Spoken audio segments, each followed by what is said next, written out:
What's up, YouTube Gen X? I'm responding to Willie P's video, Facing the Truth.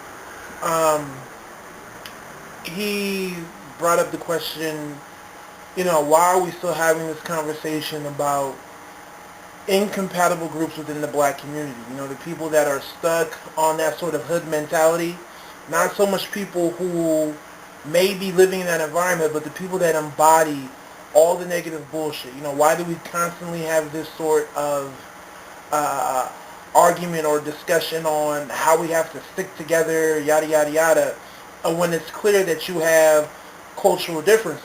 That's how it is. It's as simple as that. You have people who have different cultures. Now, you can come through and talk about how you may feel above another group or whatnot. The way I see it, it's just different. We believe in different stuff or whatnot. That's how I look at it. You can come through and say, you can place a value on it if you want to. I just see it as, we're different and it's not going to happen that way. Because oftentimes there's this push to have this sort of monolithic black culture, as many people have stated before, and you're not even taking an average. Let's take some elements of your upper class, your middle class, and your lower class. No, it's like this sort of monolithic sort of group where we have to take on the culture of, those that may be on some like hood shit.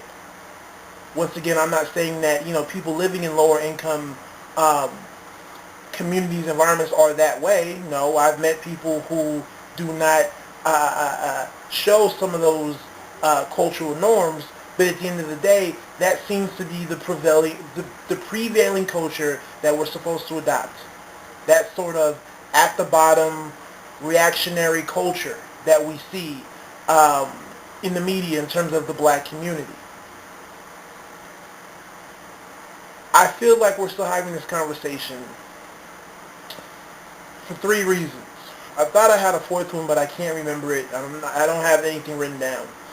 Number one, and this is in my realm, you have a lot of your well-to-do black men and women. A lot of them tend to be in politics. A lot of them tend to be in education. Your notable professor or whatnot. Your Dysons of the world, and your other smaller ones. They'll come through and promote this whole idea of the monolithic black culture because that's how they stay relevant. That's how they stay relevant. For them to move on, what else can they talk about that's going to get the same amount of attention? Let's focus on poor black folks and how we can save them. But what annoys me is not so much that they're pushing that agenda or that idea. It's more so that they don't participate.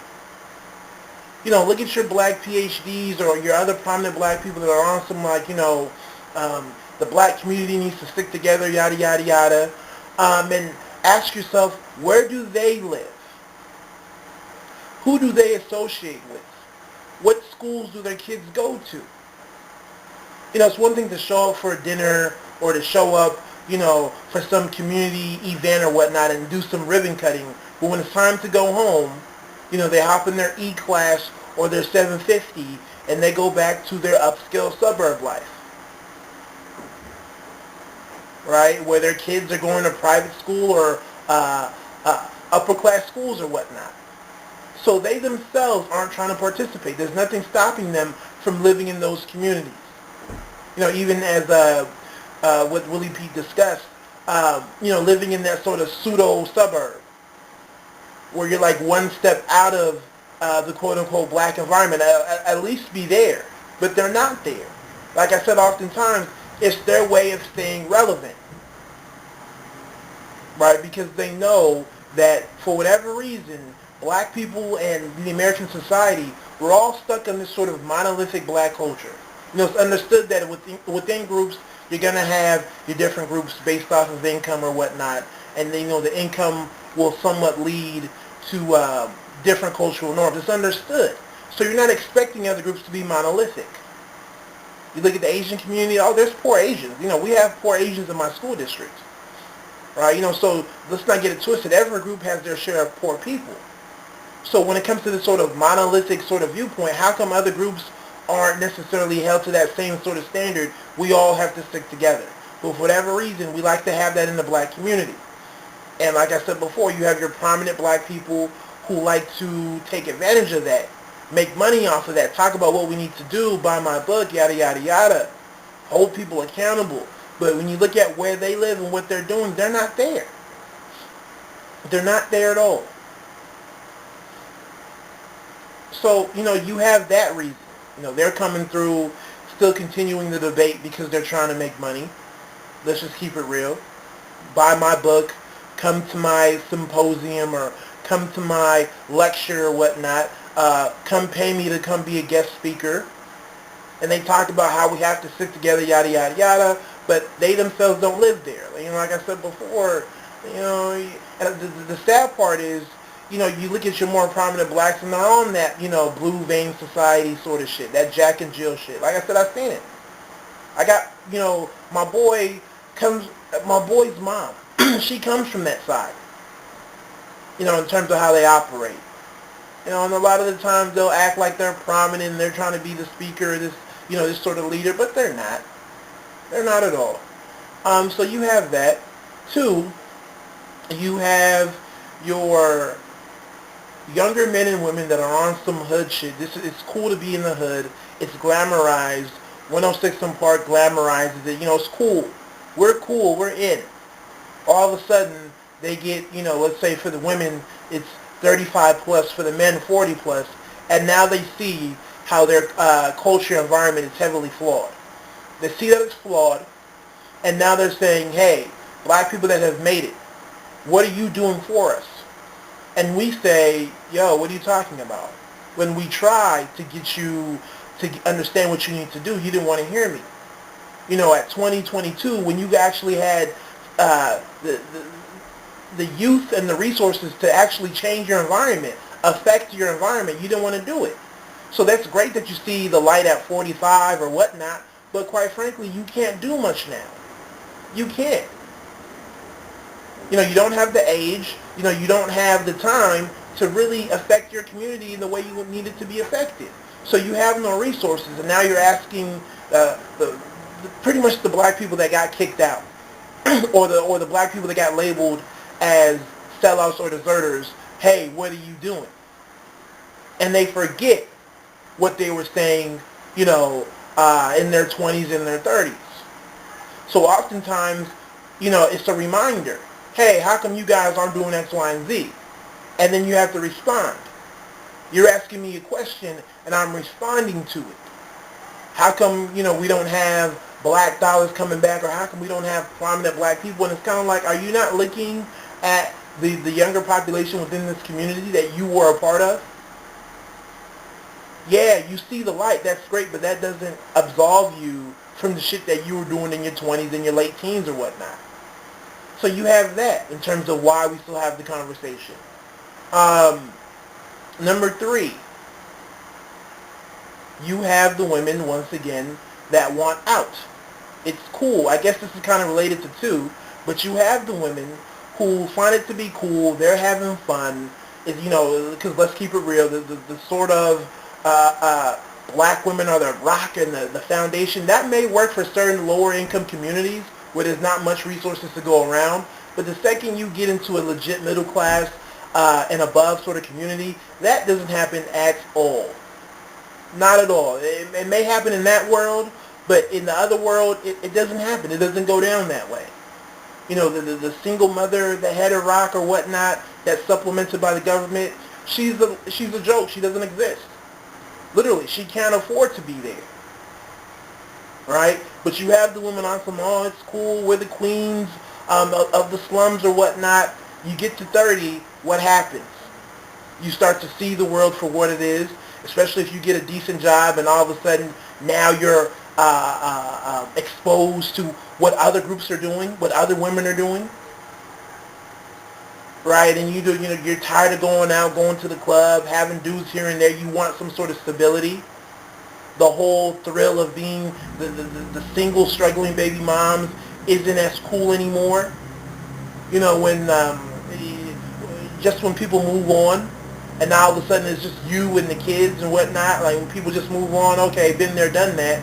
All of a sudden they want to get it, and then they want out. I want out of this world. I want out of this environment.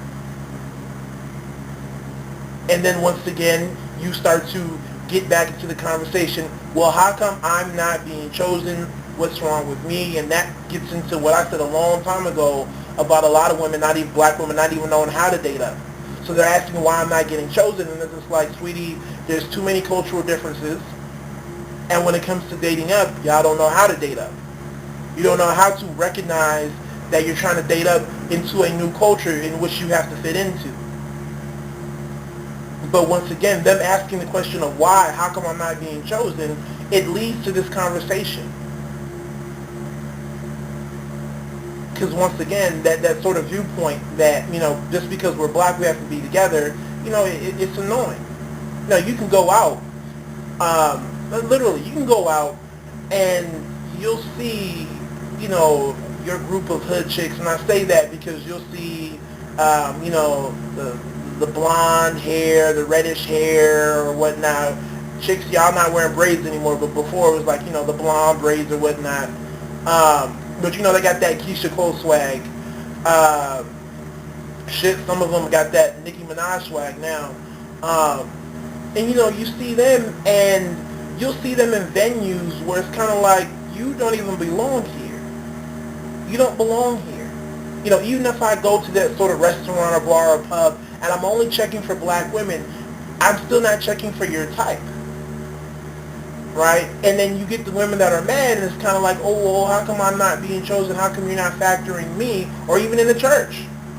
You go to your church, and, you go to your young adult service or whatnot, and you'll see it there as well. Oh, how come I'm not being chosen?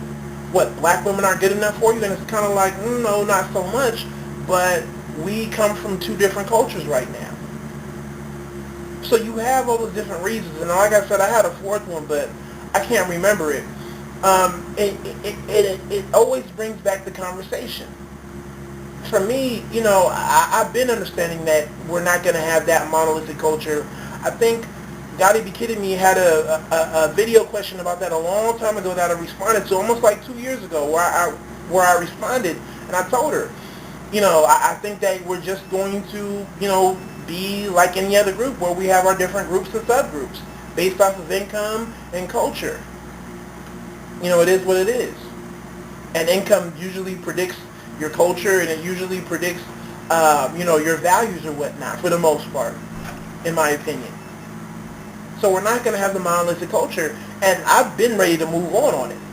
Not to say that you can't have coalitions here or there, you can't have collaborations here or there, as if we can never speak or work with each other. But this idea that we're going to be this one big-ass living community, it's not going to happen. Because even if we were, there would have to be a sort of blending of the cultures. But the way it is now, we would have to adopt the sort of hood culture. We'd have to adopt the hood ways of doing things, because the hood people would not want to step their game up. Even if we were to do it. And there'd have to be a whole different outlook, paradigm shift for some people in that sort of black monolith. That is not going to happen. So it is what it is. I don't feel like, you should be ashamed either. The dumb part is, and I guess this is almost like reason number 4. We still talk about the conversation as well, because it's almost like the white media wants to come through and shame black people. Hey, how come black people are struggling, and, what's going on? How come your shit's not together? And it's annoying to me, because it's almost just like, overall, we can look at one group and base how we feel off of that one group. So what it does is it forces your middle class and your upper class black people to always have that at the back of their mind. What am I doing? What am I not doing? Why should I care? And you can never be free of it. It's almost like that guilty conscience. Oh, why are you here when your people are struggling? Like I said before, you see that a lot with the media in terms of them trying to promote this whole idea of the black monolith. So they can take the bottom and represent that as black culture. So because they do that, what does that do? It makes sure black people who are not on that tip upset. It makes us angry because it's like, you're creating a stereotype that you're going to place on all of us. And the dumb part about it is, I can easily go to your poor white communities and say, well, white people, you're one monolith, so I can take the poorest of white people and use that as an indicator of where white people are. But it's not going to happen that way, because everybody knows that you have your different groups. So me highlighting trailer trash isn't going to affect your middle class or your upper class white person. They're not going to care, because they weren't in the same group anyways. But they know, for whatever reason, they can come through and push that button in the black community. Oh, you guys are supposed to be a monolith. You guys are supposed to all act and think the same. Hey, what's going on? How come you're not giving back? So it is what it is. This is life. I'm not saying this is fair, but as many people have said before, this is the nature of capitalism. It's how it works. Everybody can't eat. Everybody can't act a certain way. And like I said, it's ugly, but it is what it is. But at the end of the day, I don't feel too bad about it, because what keeps your hood black people at the bottom isn't so much simply because of white racism and the few black people that make it out, them selling out. It's more so them accepting that culture. A long time ago, I did a paper on an article centered around black culture being nothing more than a reactionary culture. So we take everything, so you have black people that accept black culture, as the anti-culture to white culture, if I even said that right. So they're the opposite. So whatever white culture does, we're going to do the opposite, instead of building and creating a culture that we want to see happen. Right? So, for me, like I said, once again, the conversation, I'm ready to move on from as well, but you always have people that will bring back the conversation. They'll bring back the conversation for whatever reason, and oftentimes you get forced to answer, because the question is thrown your way. You know what I mean? Like, the question is always asked to you, especially as the men. Hey, what's going on? What are you guys not doing? If you think about it, Willie P, I think he kind of touched on it as well. The question always falls back onto the men, especially your younger, middle-aged, well-to-do, progressive black men. Oh, what's going on? How come you're not coming back to these communities? How come you're not picking these women? How come you're not doing this? How come you're not doing that? And to be real with you, a lot of the times you don't see the women involved in these questions because they're not asked. Black women are able to get their shit and run off and do whatever the fuck they want to do. So they don't even have to deal with this question in terms of coming back. Right? She can go off, get her white man, live in the burbs, and everybody's cheering for her. That's what she's supposed to do. But for whatever reason, Barack Obama and Michelle Obama are supposed to go live in the hood or whatnot. Right?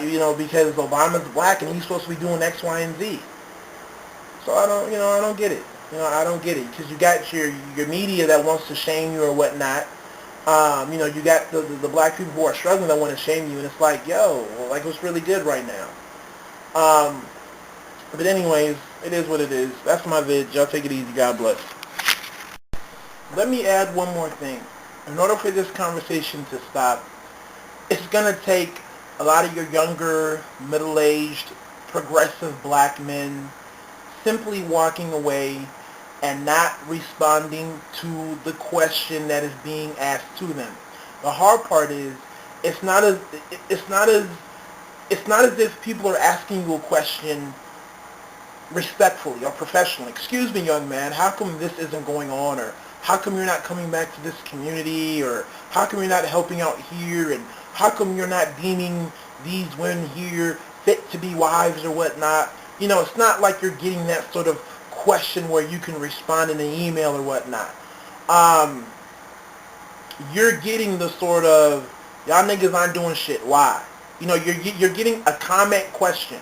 You're getting a slander, and oftentimes a slander is almost just like a question or like a call to respond. Niggas aren't stepping up. They're selling out. They think they're too good. Yada yada yada. And it's kind of like, you get irked by that. It's human nature. Somebody's coming at you foul, or somebody's, misreading you, and you don't want to walk away from that, because that's your name. That's your reputation. And for me, like I said before, reputation is fucking everything. And I do get tired of, the reputation for a lot of progressive black men being dragged in the mud. So oftentimes you want to fight the bullshit. You want to fight it. Right? Truth be told, you do want to fight it. Because that's your name. You want to respect your name. And that may not mean much to some people, but that's everything. Your name. Go to different cultures and, see what happens when you call somebody out of their name. Right? They're ready to throw down. So, that's everything. So it's hard to not respond to that, but the sad part is that's what it's almost coming down to.